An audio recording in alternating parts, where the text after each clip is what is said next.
Family, we're back this week for another episode of the Infinite Energy Podcast. This week, we're tackling the energy of aspiration. From goal setting to goal getting, this episode is dedicated to that subject. Hi, we're sisters Kay and Shai, and we're the hosts of the Infinite Energy Podcast. We believe that everyone has the power to live a more energized, optimistic, and fulfilling life. In every episode, we share tips and techniques for harnessing your own power and creating the life you deserve. Get ready to ignite and discover the limitless power of infinite energy. We are thrilled to be back again for another episode of the Infinite Energy Podcast. Now, today we're covering a big subject that has a lot of different subsects, and that is the energy of aspiration. And really, we wanted to do a goal setting episode for all of you and didn't want to bring it forward at the very beginning of the year since everybody's talking about that at that time. But here you find yourself as we round out the first quarter, hard to say already, of 2023, thinking about what are those goals, what are those aspirations, and where do we find the energy to complete and achieve them? We do well on this sometimes. We work on it on others, but we want to share a little bit just about what we've learned and what some of the science says in terms of this. I think that maybe here on the Infinite Energy Podcast, we need to get a sound effect for when we do the definition of the day. So I'll just create one. Here's our definition for aspiration. Okay, the definition, let's just lay it down, of aspiration is a hope or ambition of achieving something. A hope or ambition of achieving something, right? It's your desires. It's what you want. It's what you dream for. It's what you yearn to have. That's that energetic signature of aspiration. And we're all familiar with it, right? It's that wanting, that yearning, that feeling, that aspiration, but it tends to be somewhat in that feeling zone. And when an aspiration turns into a goal, it means that it's gotten a little bit more quantifiable and a little bit actually obtainable for you rather than the ethereal type feeling that an aspiration can bring. Well, everyone is equipped with aspirations, right? Yeah. Human beings are given desire, right? If we didn't have desire, we wouldn't get after anything in our lives, right? You have a desire to cure that little hunger in your belly, right? And oftentimes it can be driven by pain. But that aspiration and that desire is given to all of us equal, but goals are not. Now, Shai, you actually gave a really shocking statistic earlier about goal setting. And I think that you had said that it's 99% of people don't set goals, right? Or 1% of people actually write them down. What was that statistic? Only 3% of the population sets goals and only 1% actually write their goals down. But what's crazy is that, get this, according to goal setting statistics, if you write down your goals, you're 42% more likely to achieve them. Like increasing your odds of achieving something by 42% simply by plucking it out of your mental field and writing it down here in the physical field. Like you should be taking those odds all day long, 42%. Those are great odds indeed, right? For increasing your chance of seeing that desire come to fruition. So you've been gifted, just like every other human out there, with a desire, with an aspiration, but only 1 to 3% of us are actually going to do anything about that. So be part of that 1 to 3%. And you might say, well, okay, ladies, I've got that. Like, I have a goal. My goal is that I want to lose weight. Okay, that's a great goal, I guess. But how do we quantify that? How do we bring that out of the mental and into the physical? If you were to create, an action plan around that one thing, you would have to now go in and gather all these steps along the way in order to get from point A to point B. So make sure that your goal is maybe a little bit more specific than something quite so broad. I think many of us have the tendency to mistake our aspirations for our goals. Right. And when we say a statement like, I want to lose weight, well, that's a hope, isn't it? That's a wish. You hope to achieve something. That is an aspiration, right? If we look at the definition, we got to do the sound effect, please. We have another definition coming in. Excellent. The definition of goal is the object of a person's ambition or effort an aim or desired result. Desired result. So you hope to lose weight. A desired result would be a quantifiable amount, right? So we can see how goals are distilled from our aspirations and how we can pluck them from there. So that's like, I think step one is feeling that where is that natural desire, that natural yearning, and then how do I turn that into a desired result, right? How do I make that into something that is quantifiable for me so that I know whether or not I achieved it? Because if we think about the aspiration, I want to lose weight. Well, you could lose a pound and voila, there you go. You've lost weight. You could get in some tragic, severe accident and have a limb amputated. You've lost weight, but certainly not in the way that you were meaning or intending, right? So bringing that specific piece to play brings it out of that aspirational zone and now into the goal zone. You might be wondering, okay, I hear all of this, but snapping my aspirations from the mental field into the physical and creating goals out of that is a little difficult for me. How do I expand? Now, one thing that we love to do is to use the technique of visualization and future pacing. Give yourself the opportunity to just run yourself in the future. You have the desire and the aspiration to lose weight. What if you have achieved losing weight? What does that look like for you? If you've actually achieved that aspiration, let's just imagine that you've gotten the object of your desire. What does that look like in your life? How do you feel? How are things different for you? You know, for me, I actually did this exercise back in 2018 and found out that I didn't want to lose weight at all. My goal wasn't really about losing weight, even though the aspiration started as I want to lose weight. It turned out that my goal was really to feel stronger and more secure in my body. And it turns out that being strong and more secure in myself didn't really have a whole lot to do with losing weight. In fact, I had actually gained a lot of muscle. And so in that process, my weight loss looked a lot different than other people's paths. So getting clear as to what that outcome looked like allowed me to visualize what I really wanted so that I could create a goal that was in alignment with what I actually desired instead of maybe that aspiration I just threw out on a whim.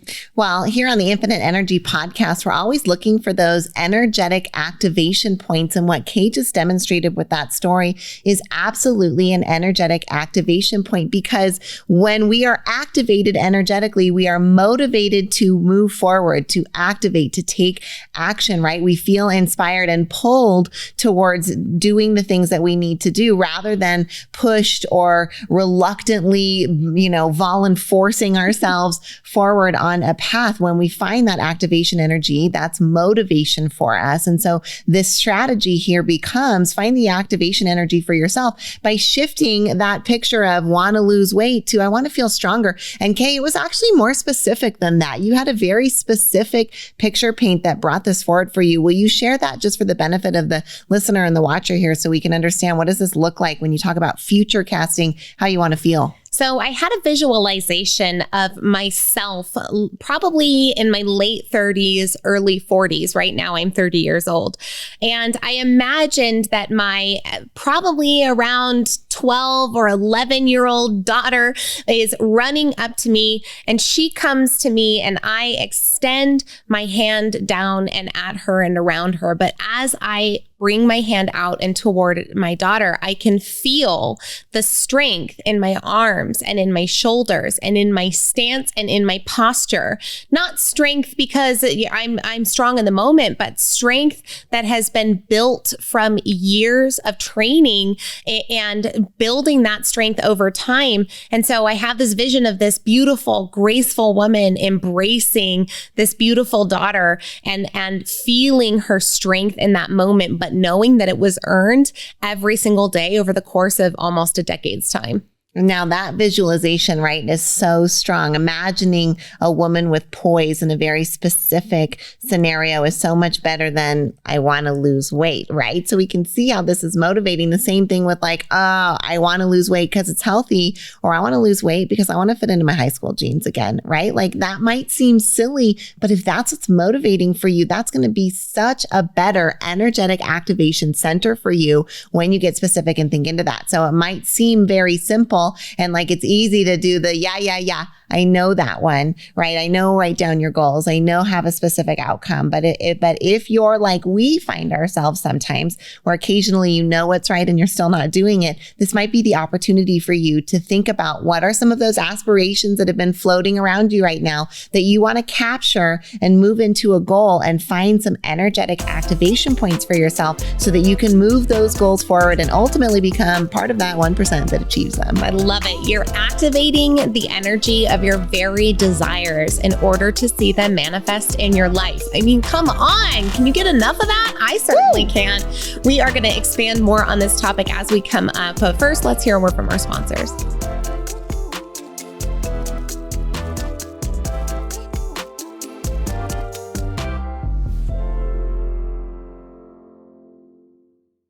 Hey family, we're back after a wonderful 31-day break. We've missed all of you so much, but we had a lot of fun and we created some cool things along the way. Social media detox has been one of the most beneficial self-care exercises that we've found, and we encourage you to try it out too. We've created more space in our life, more time with our family, and more freedom to do things that are meaningful to us. Now we're back for the month of February, but we'll be off again for the month of March. And if a social media detox maybe interests you, we invite you to join us. Head over to kandshai.com/control the scroll, and we'd love to have you on the way. In the meantime, we're back and we can't wait to connect with you today.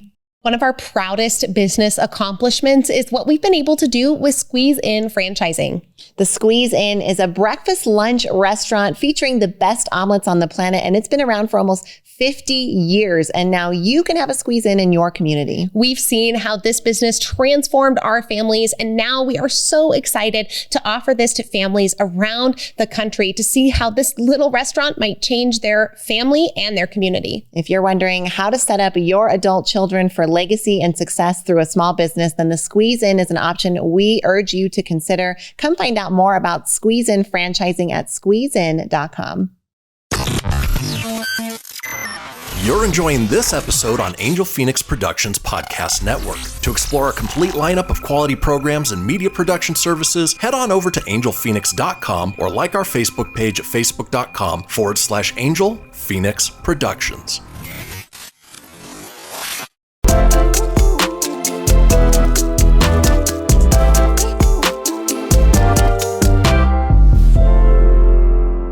Welcome back here as we talk about the energy of aspiration, from goal setting to goal getting, really diving into what it is that we've learned along the way, plus some of the science and studies around taking those desires, those hopes, those dreams, those vague yearnings for a future, and turning them into quantifiable, measurable goals that excite you, and then building a plan to move yourself forward into them. It seems complicated, but it's what we're doing all of the time with the things around us that we're already achieving. We just take it for granted. We certainly do. So when we stop taking it for granted and take it with intention, we find ourselves being able to move our ball down the field faster than we were before. Now, we talked a little bit about being inspired and having this aspiration, how we get clear on that aspiration and turn it into a goal that energizes us. Now, Shyla said it. So next up, let's talk a little bit about making a plan for execution. Now, making a plan is one of those things that, again, might give you that yeah energy, or you might think, I don't have enough time to sit down and make a plan for a specific goal in my life. But we promise you that even if you end up deviating from that plan or changing the plan along the way, that having it in the first place can be one of the key difference makers between you actually achieving what you want and not. A plan provides several things that are helpful for you along this journey. For one, it provides you security. You've taken some time and some thought and some research into outlining and mapping how you think someone would travel to whatever this destination is that you want to go, or this goal that you want to achieve. And there's security and certainty in knowing that you've done your research. The more that you do your perimeter check, as our dad likes to say, right? The more that you do your recon, the more that you familiarize yourself with the industry, with the idea, with all of the things that are around the goal that you want to achieve, the more that you're going to feel secure in knowing what the lingo is, what the cost is, what the outline is, how others have achieved it, who the big winners are, who the losers are, right? So all of that can help you in that orientation. So your plan gives you security. It gives you clarity. clarity, and it gives you the ability to decide which road it is that you want to take, because there are no goals out there that only have one road to achieving them. So don't let anyone sell you on the one way you have to do something. And all of them have different ways and routes to do that. And finding the one that works for you and that fills you with energy is the one that's ultimately going to lead you to success the most. Okay, I want to sell you on the value of making a plan just a little bit. So welcome, please, Kay, the saleswoman. Here I am. Hello, welcome. I'm going to slick back my hair. I'm going to pull on my suspenders a little bit here, and let's sell you on making a plan. So first and foremost, for my mamas out there, my fellow moms, I just want you to imagine not making a plan for the morning when you leave for a road trip. Imagine this. Your kids are asking you what time you leave in the morning and you say, I don't know. You haven't planned how you're packing. You haven't planned whether there's gas in the car. You haven't planned whether there's snacks going on. Like, even just talking about not having a plan for this is making me have the feeling of anxiety in my belly. I'm already thinking, but what's for lunch? What are you going to eat? Nope. You just leave. Whenever you decide to, right? Okay, so the morning of a road trip, it's one of the most stressful times for a mom trying to get everybody out there. Okay, my dads and my fellas out there. Imagine making a sports play, right? You're like in a game, maybe you're softball or your pickup basketball game, or you're out there doing a football game, flag football with your team. And you go forward to go make a play with no plan. Your team doesn't talk about it. Your team doesn't come together. Your team doesn't huddle. You just go out there with zero plan at all. Do you think you're going to score on the other end of that? Probably not, if you have no idea how you're going to tackle that next play. Now, when there's other people involved, it seems natural to make a plan. But when it's just us, it might seem frivolous or like it's something that we can't spend our valuable time on. But we promise you that just like the sports play or just like leaving for a road trip, your goals benefit from you at least having an idea of how you are going to execute. Because if not, it literally takes you from control to what can feel like chaos. Oh, that was such a good teaching, Kay. And I'm reminded of how... Are you sold? I'm sold. Done. Okay. Sold. Boom. Lady in purple. Thank God I get my commissions this month. The children will eat another evening. Exactly. I'm reminded of the imagery, that's the metaphor that's often brought forward, that, a ship in a harbor that's beautifully built, that's wonderfully equipped with all of the navigation tools in the world, will never make it out of the harbor without a captain at the wheel and a crew on the ship. And so thinking about our goals as this ship, and if you're the captain, your aspirations, are you laying in the cabin going, I hope we make it to England. I wish we make it to England, right? We've got to get down into the goal part where we say we move down and we look at the map and we chart a course and we put our hands on the wheel. And 99% of the time, the ship is going to get there, right? It's never going to leave the harbor until that captain charts the course and gets behind the wheel. And that's what we want to do when we're setting our goals is chart that course, at least a course, because it's going to get you out of that harbor. And then who knows from there? Oftentimes you look back and say nothing went according to plan, but you wouldn't have even gotten kicked off if you didn't have the plan. And so enough soapboxing about the importance of the plan. We think that you know that and understand that as well, but we encourage you to not fall into the trap of wanting all of your conditions and surroundings to be perfectly right so that you can have the time and space to set your goals and write a plan. Like, I'm going to have to meditate on a mountain for 7 hours, and then I'm going to have to come home to a clean house with no emails in my inbox and all of my bills caught up and a fresh workout and all of the dishes done. And then I will spend the 45 minutes to map out my goals and my plan. Well, you're never going to find that 45 minutes, right? Like, something inevitably is always going to come up. So squeeze in the time, make it happen. Done beats perfect, as we like to say, and then start charting that course and get behind that wheel. It's easy to fall into that trap of wanting all of those circumstances to be perfect. So easy. In fact, I find my 5-year-old falling into this trap right now. So she is really enjoying the idea of wishing on stars. Now, she can wish on a star and put her good intentions out into the universe. And I always wish on stars. So she's been seeing me do this. If I see a star in the sky, the first star I see every night, I will say out loud, starlight, star bright, first star I see tonight. I wish I might have this wish I wish tonight. Yes, I am in my 30s, and yes, I still say starlight, star bright And you know what? It's a manifestation hack and it freaking works. Just gonna say. Anyways, she's really into wishing on stars, but the conditions for star wishing have to be perfect. It is so interesting to watch this. So she'll hear me say the poem and then she'll say, well, mommy, I want to wish on a star. And I'm like, great. What's the first star that you see? That's the one you're going to wish on. Well, mommy, I think that's the one that you just saw. Okay, well, then find another star. What's that? Well, maybe somebody else already wished on that star. And so she has this idea that all the conditions for the star must be perfect before she can have the wish. So much so that this conversation started about 7 days ago. But last night she came into my room and she said, Mommy, all of the stars in the sky have already been wished on. And I said, how do you know that, honey? But what she's doing is trying to make those conditions perfect enough to even allow herself the space to feel the energy of aspiration and desire. Now she's 5, and so she's getting put into this trap without any conscious awareness. But hopefully, if you're listening to this podcast, you are seeking the conscious awareness of these things in your life, and maybe you can subvert yourself from falling into the same trap. So when we sit down to write the plan, it's important to do it in a way that's going to be energizing and positive for you, right? If you are our right-hand woman, Megan, oh, Megan, we love you so much. And if you're a longtime Kay and Shy family member, then you already know about Sister Megan and our great love affair of her and great worship of her. She is an organization queen. And if she's going to set a goal or write a plan, she's probably going to put it into not one, but several spreadsheets. She's going to write it down on not one, but several journals. And she's not going to color code it with one, but with several colors and Post-its. And so you're getting the idea here. Now, a plan for someone like me is like 5 things written down on a half piece of paper.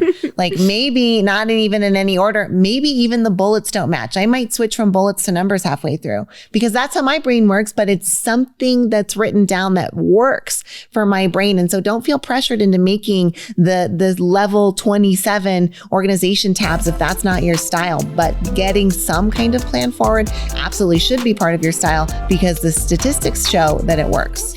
Next up, we're going to talk a little bit more about those statistics and the secret neuroscience hack that you can use to help you move the energy of aspiration into perspiration and ultimately into the creation of your dreams.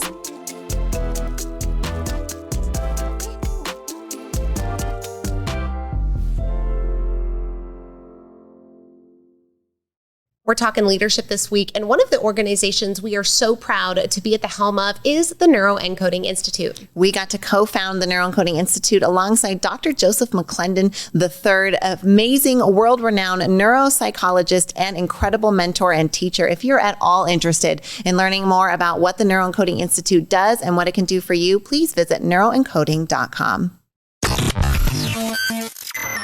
You're enjoying this episode on Angel Phoenix Productions Podcast Network. To explore a complete lineup of quality programs and media production services, head on over to angelphoenix.com or like our Facebook page at facebook.com/Angel Phoenix Productions.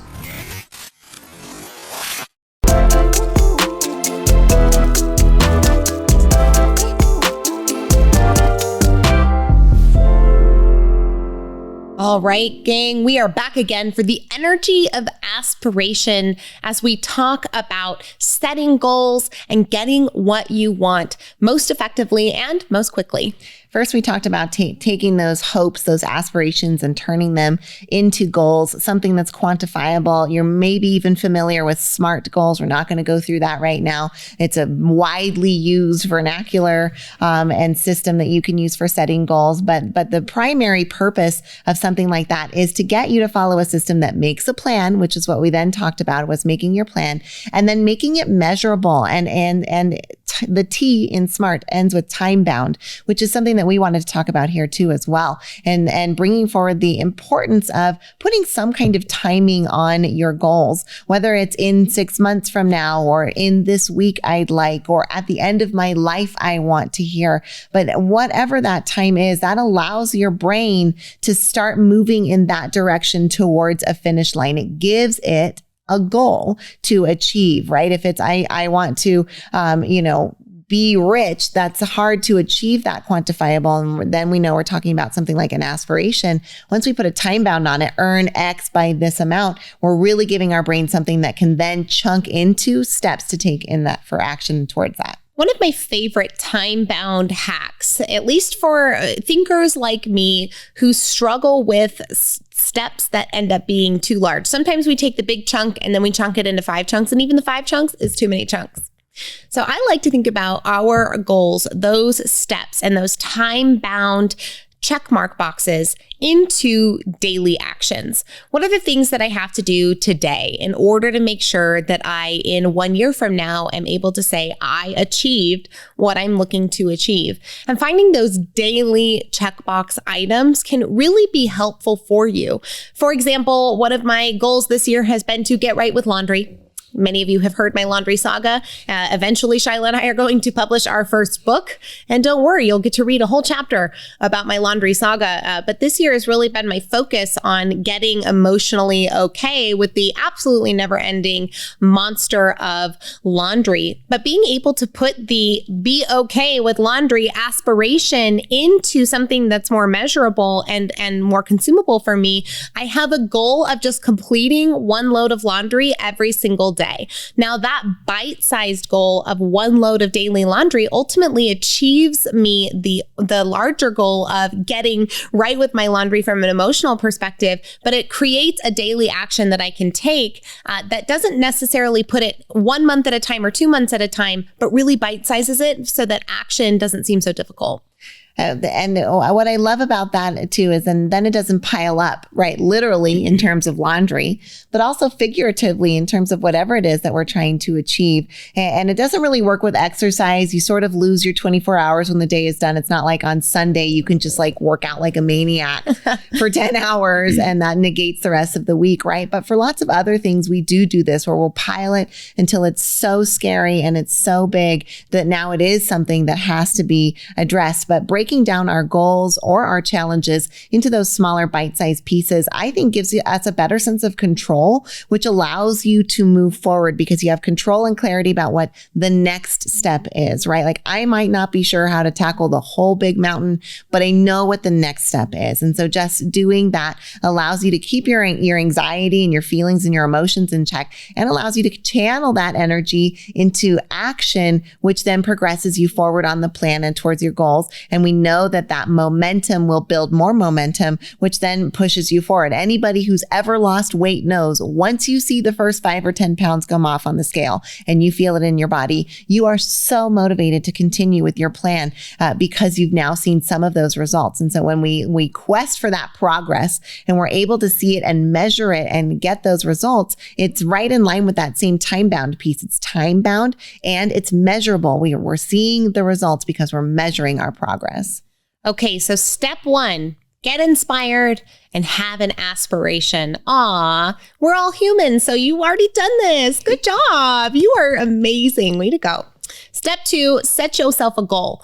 Get specific. What do you want? If you're feeling trouble getting yourself out of aspiration land and into a goal, use the powerful technique of visualization.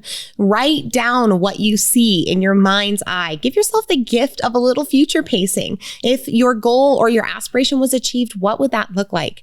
Step 3, make a plan for achieving that goal. Maybe you're the type of person that can do your plan in larger milestones, or maybe you need your plan to be executed on a daily level in smaller bite-sized chunks. That's how I like to operate, but everybody's different. Your plan's going to be personal, but that's step 3. Step 4, implement that plan, actually work it. Your aspirations only come to fruition if you perspirate, if you work yourself through it, if you do a little bit of a sweat, if you get your nose to the grindstone. But on each step here, there is a secret neuroscience hack that you can use to help make every step of the way easier.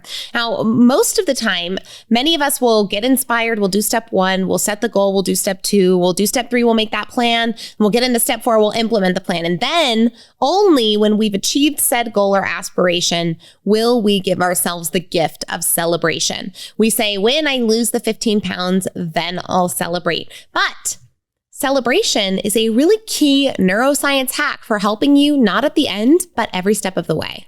Here's the thing about celebration, whether it's forced or genuine, anytime that you celebrate, which we're not talking about throwing a champagne 5-course party dinner. We're talking about smiling, congratulating yourself, acknowledging your hard work and accomplishment. That level of celebration, anytime that we do that, we release dopamine and all of those good chemicals inside of our brain, and our brain goes, whatever that was, do more of that. Whatever caused that, do more of that. And so if we're only doing that celebration at the very, very end, then do more of that is achieve. And we're not actually building the neuroscience and the myelin sheath, if you may remember earlier from Infinite Energy podcast, that allows those neural pathways to fire faster and stronger when you were trying to set the goal, make the plan, work the plan, take the action, be consistent, and ultimately achieve that goal. So what do we want to do? We want to bring celebration out from the ending and insert it into every step of the way. Because if we say, oh my gosh, I went from hope to goal, yes, and you celebrate that, your brain goes, ooh, do more of that. Take more hopes and turn them into goals. And then as you look at those goals and you say, well, what are the actions that I can take? What have people in this field done? What is the plan that I can do? And you write down a plan, even if it's the 5 things that goes from bullets to numbers. And then you go, hey, good job, Shai. You wrote those down. Yes, way to go. Your brain goes, ooh, do more of that. Take more goals and make more plans. Do you see how this can cascade here? You could become a goal achieving machine by adding celebration to every step of the way. Well, imagine giving yourself the gift of becoming that goal achieving machine, because not only would you reinforce the positive habit that you're looking to create, let's say that that's to eat better. And so you're taking this daily action of cooking better meals and you're celebrating on the in-between, but you're building these blocks of achievement, period. So the next time that you go out and seek to make a change, to do something different, to have a goal or an aspiration, or you have a desire bubble up inside of you, you have a track record of results that you can stand on, that you can look back on and say, I've already done this, which means that I can achieve more. I can go on to that next thing. And then you have the opportunity to continue moving forward, which is what it's really all about, right? That's what having these goals and aspirations are. And it occurred to me here that, yeah, I think I made a generalization, Shai. So I want to I want to make the family feud buzzer noise. Okay, so we're going to enter a correction. Correcting the record here. I made a generalization in saying that everyone has wants and goals and desires and aspirations. Now, I think that that's true, but maybe not everyone has identified the fact that they want things and have aspirations and desires. So maybe if you're at the place where you're like, look, I hear you ladies, but I don't even know what I want. And that visualizing the future thing, I just can't. Think about this. What don't you want? Is it easier for you to think about the things in your life that you don't want than it is for you to think about the things that you do want?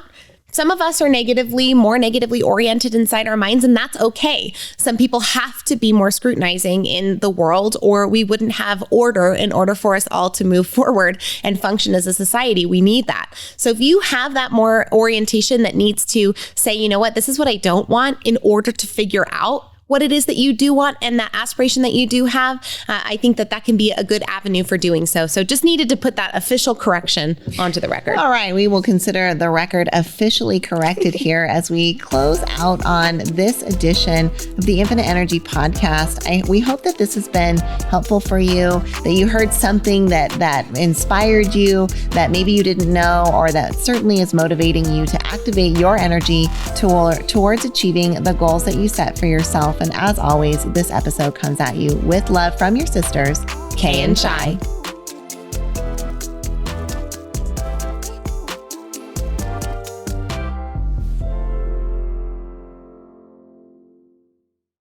This podcast was a production of Angel Phoenix Productions. Explore more episodes of this show or other great shows on the Angel Phoenix Podcast Network by visiting angelphoenix.com. The views expressed in this show do not necessarily represent those of Angel Phoenix Productions or its advertisers, and may contain language that's unsuitable for younger listeners.